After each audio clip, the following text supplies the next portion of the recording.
Buenas tardes. Un nuevo escándalo de corrupción sacude al país. Funcionarios y exfuncionarios de la DIAN tenían montado en el organismo un sofisticado sistema para defraudar al Estado a través de las devoluciones del IVA con facturas falsas. Los investigadores han descubierto que a través de esta modalidad le robaron al Estado más de 1 billón de pesos. En la mira hay por lo menos 12 funcionarios activos. El nuevo escándalo de corrupción detectado en la DIAN fue denunciado por el propio director del organismo, Juan Ricardo Ortega, al observar un notorio incremento en la suma de dinero producto de las devoluciones del IVA. Generamos una distorsión en el aparato productivo y en el fisco, porque de los 18 billones de retefuente, de 4 a 7 billones son más del debido a retener. Y hace menos de un mes, en la convención bancaria, Ortega volvió a revelar su preocupación por el robo y la evasión en el IVA. No, las cifras son grandes, son billones de pesos. En IVA puede ser más de 6 billones lo que se pueden estar robando en IVA al año. Y el ministro de Hacienda hoy lo confirmó. Allí donde haya corrupción la vamos a perseguir con inteligencia, de manera que podamos tener todas las fichas cogidas en el momento en que actuamos. El gobierno reveló además que en otras entidades del Estado también se investigan posibles actos de corrupción. En varios frentes se están llevando desde hace 6 u 8 meses. De manera que no solo en la DIAN, en varias instituciones, de manera que en eso vamos a seguir avanzando todo el gobierno. Hace 6 meses se conformó un grupo interinstitucional integrado por Presidencia de la República, Ministerio de Hacienda, la DIAN, Policía, la UIAF y la Unidad de Lavado de Activos de la Fiscalía. Hasta el momento, según las primeras indagaciones, la red operaba a través de una oficina de contadores de fachada que tramitaban las devoluciones con ayuda de 12 funcionarios de la DIAN, monto que puede llegar al billón de pesos. La Fiscalía prepara la judicialización de esos funcionarios y exfuncionarios. Una cámara de noticias Caracol ingresó a la bodega de Cartagena donde se pudrieron 12.500 mercados destinados a los damnificados por las lluvias en el 2008. Mientras la gente sufría, los alimentos se perdían. Las imágenes generan indignación. Estas ayudas humanitarias iban destinadas para los afectados por las lluvias en el sur del departamento de Bolívar. Damnificadas en Cartagena por las lluvias como Betty y Barra, aún no entienden por qué nunca se entregaron. Esa es maldad de que la comida y otras cosas que estén ahí la estén botando. Y vino a buscar a ver qué rescataba. Exacto. Puede que sea comida, no porque la comida está dañada, pero puede que sea jabón. Como durante 3 años no se determinó qué hacer con los mercados, un juez de Cartagena ordenó retirarlos de las bodegas, pero la diligencia no se pudo realizar. No se hizo presente a autoridades ambientales, no hay una contratación con una entidad especializada en el manejo de desechos. Estos son algunos de los mercados ubicados en las bodegas. Básicamente están compuestos por productos alimenticios como chocolate, arroz, café y azúcar que se encuentran completamente deteriorados y en otros casos han sido comidos por los roedores. Quienes les vendieron los mercados a la gobernación de Bolívar también resultaron afectados, pues aseguran que les adeudan más de 9.000 millones de pesos. Los contratistas no podemos seguir asumiendo el costo de estos bodegajes, puesto que estos bienes o mercancías fueron entregadas y vendidas al departamento de Bolívar. El gobernador de Bolívar, Alberto Bernal, aseguró que el caso será investigado. El coronel del Ejército Luis Fernando Borja Giraldo fue condenado por un juzgado de Sincelejo a 42 años y 8 meses de prisión por falsos positivos.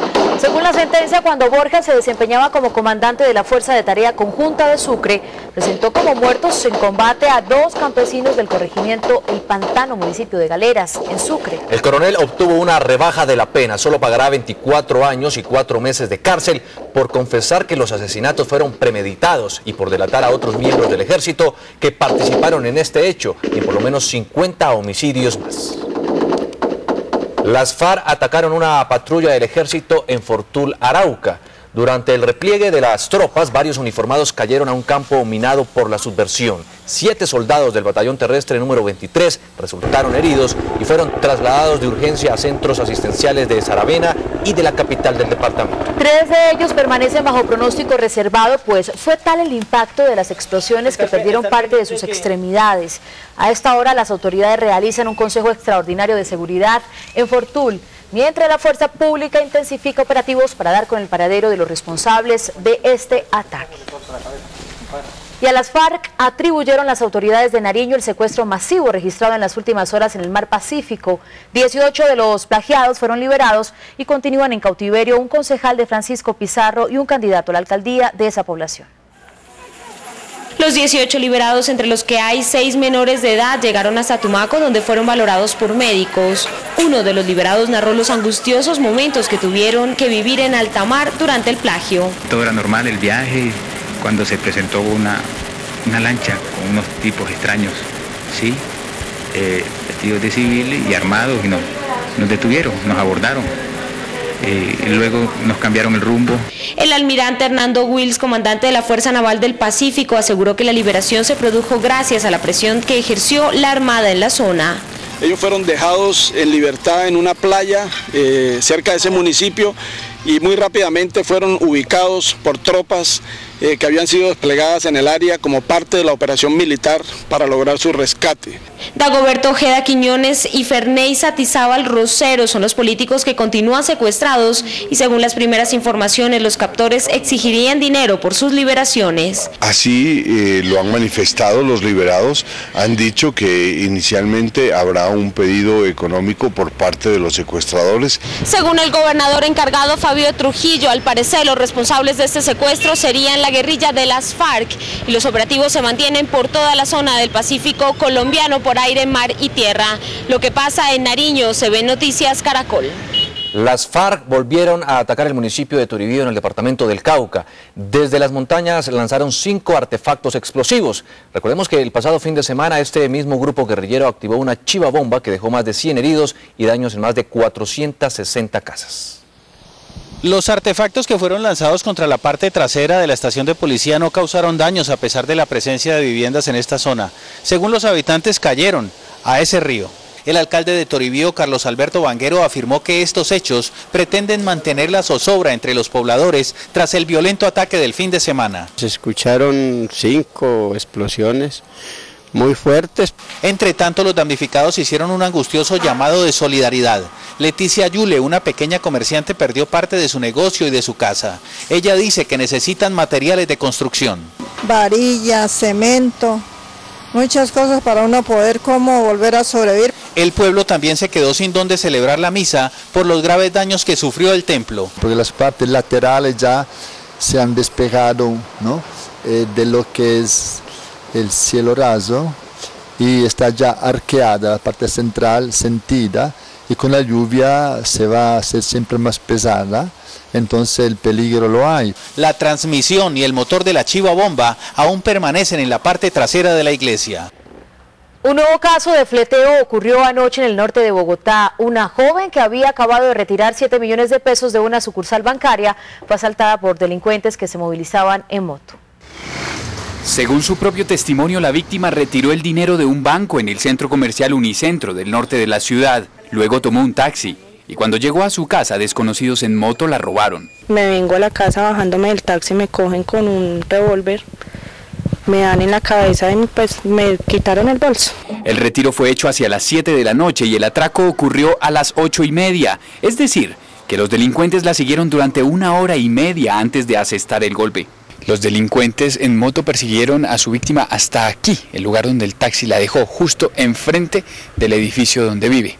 La asaltada denunció que ni siquiera la vigilancia privada de su propio edificio hizo algo para auxiliarla. No hicieron absolutamente nada, no se pararon del escritorio hasta que yo llegué a la puerta del edificio, me abrieron como si hubiera llegado normal.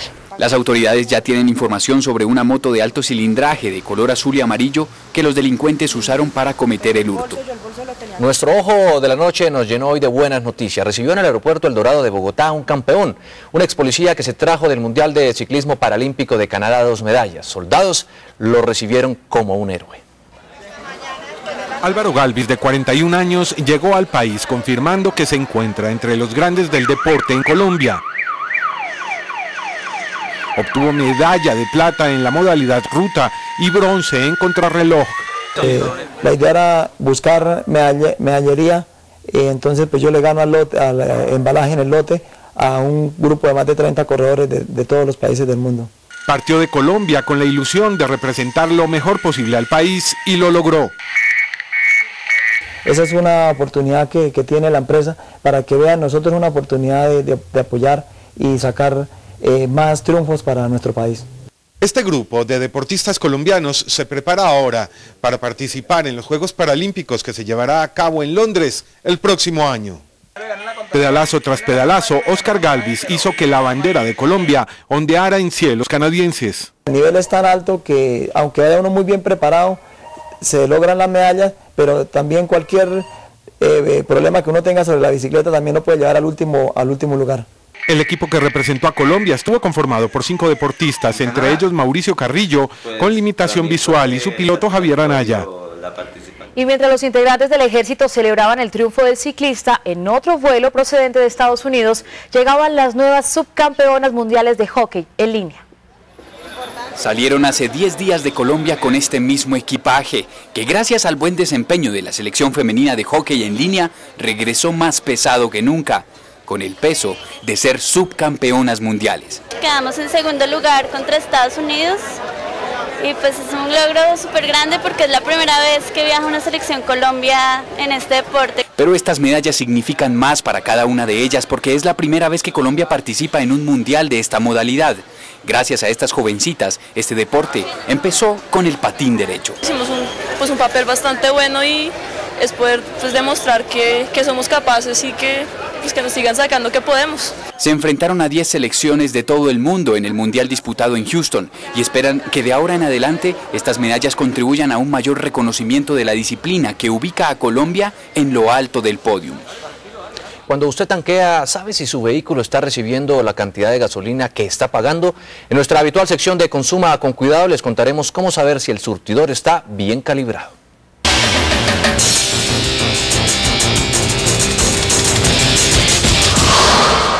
A la hora de tanquear su vehículo, muchas personas tienen diferentes prácticas para evitar que le cobren de más en las estaciones de gasolina. Usualmente las personas mueven los carros, rampean los carros, observan que la aguja esté en cero. Otros afirman que en la práctica es difícil determinar si realmente le tanquearon el carro con la cantidad que pagaron. ¿Por qué? A pesar de que uno ya más o menos le tiene la medida al carro, ¿no? De tantos kilómetros son tantos, pero a veces los trancones, entonces eso lo desorienta también a uno. Lo único que uno puede hacer es estar pendiente que los galones que le están adicionando al carro sí corresponden con lo que uno está pagando. Para garantizar que las estaciones de gasolina estén actuando de manera legal, varias alcaldías locales en Bogotá están haciendo operativos de metrología para medir con este aparato si los dispensadores están suministrando la cantidad de combustible que pagan los usuarios. Una vez comprobado que sí se cumplen los requisitos, se entrega una certificación que usted como usuario puede verificar.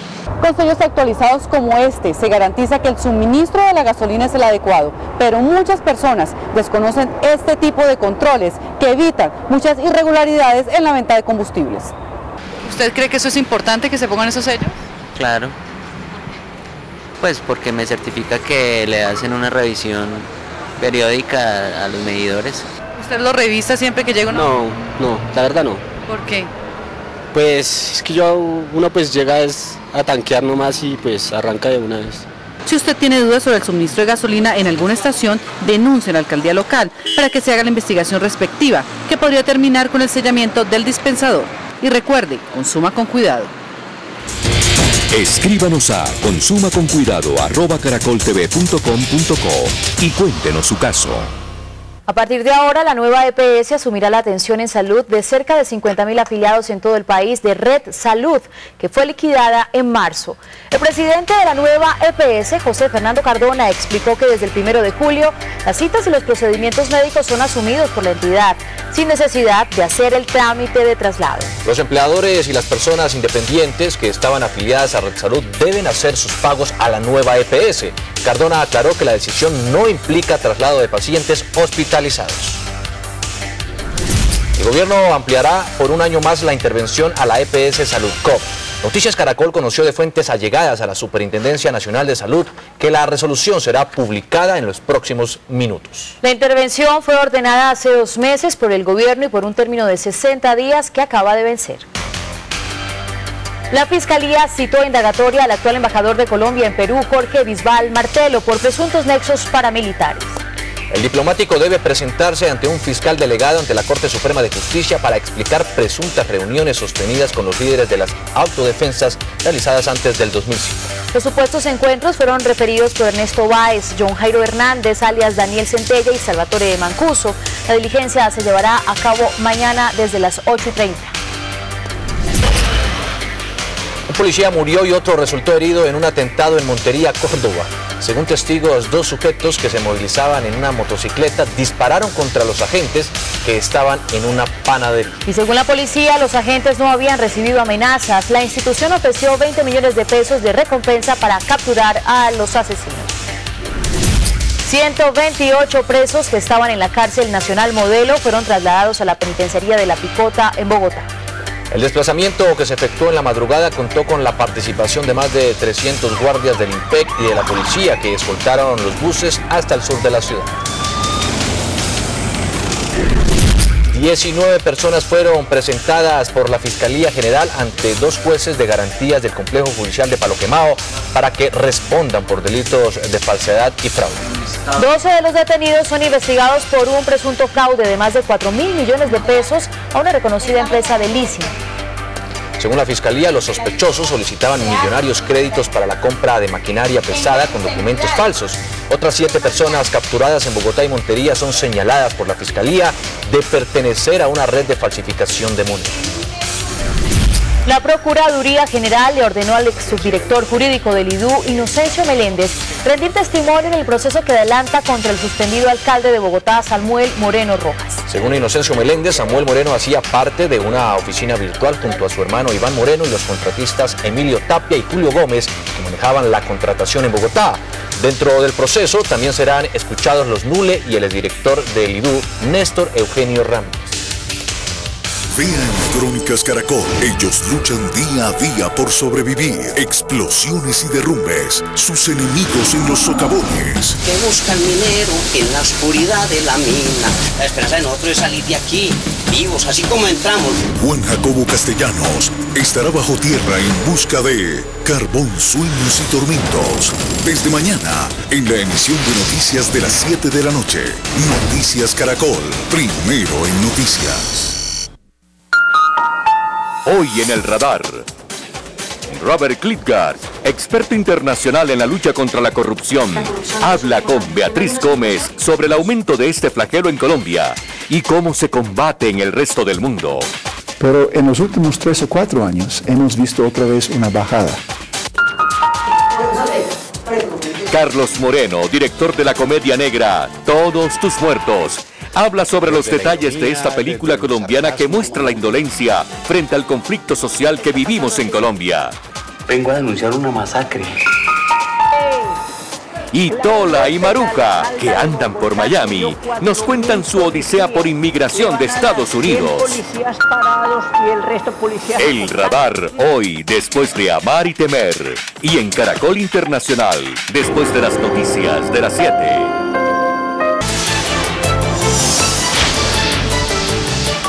Urna virtual, pregunta del día. ¿Qué hace usted frente a un caso de corrupción? A. Denuncia. B. Guarda silencio. C. ¿No ha conocido casos?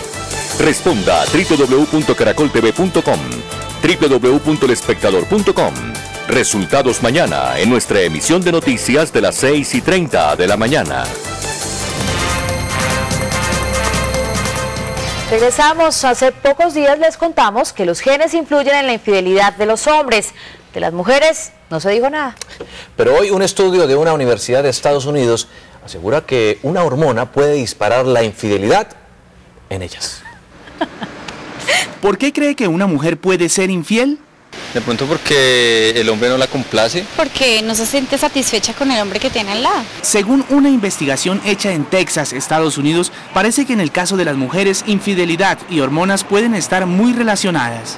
Hay estudios que han comprobado que las mujeres que tienen buenos niveles de estrógenos son mujeres arriesgadas en sus relaciones, son mujeres además muy exitosas, son mujeres que incluso se arriesgan a dar el primer paso en las relaciones. El nombre de la hormona es oestradiol, también conocida como hormona sexual. Ella en niveles altos puede hacer que las mujeres se sientan más bellas y atractivas. Podría ser una excusa, no creo que sea una enfermedad, una hormona. No, creo que son especulaciones. Pero para la sexóloga Diana Duarte, esto no es lo único que puede llevar a que una mujer le sea infiel a su pareja. Insatisfacción en lo que es la expectativa del proyecto de vida en pareja. Lo otro es la insatisfacción sexual. El estudio también concluye que las mujeres con niveles elevados de la llamada hormona sexual son más fértiles. Una investigación echa a tierra la creencia de que debemos tomar 8 vasos de agua al día para estar saludables. Así lo señala una prestigiosa revista científica del Reino Unido que desmiente que 8 sea el número mágico. La evidencia demuestra que es necesario hidratarse, pero que no hay una medida estándar o perfecta para todas las personas. Cada quien tiene unas necesidades diferentes dependiendo de su edad, actividad física e incluso el clima del lugar donde vive. Y también hay noticias sobre un alimento con muchas propiedades, la cebolla.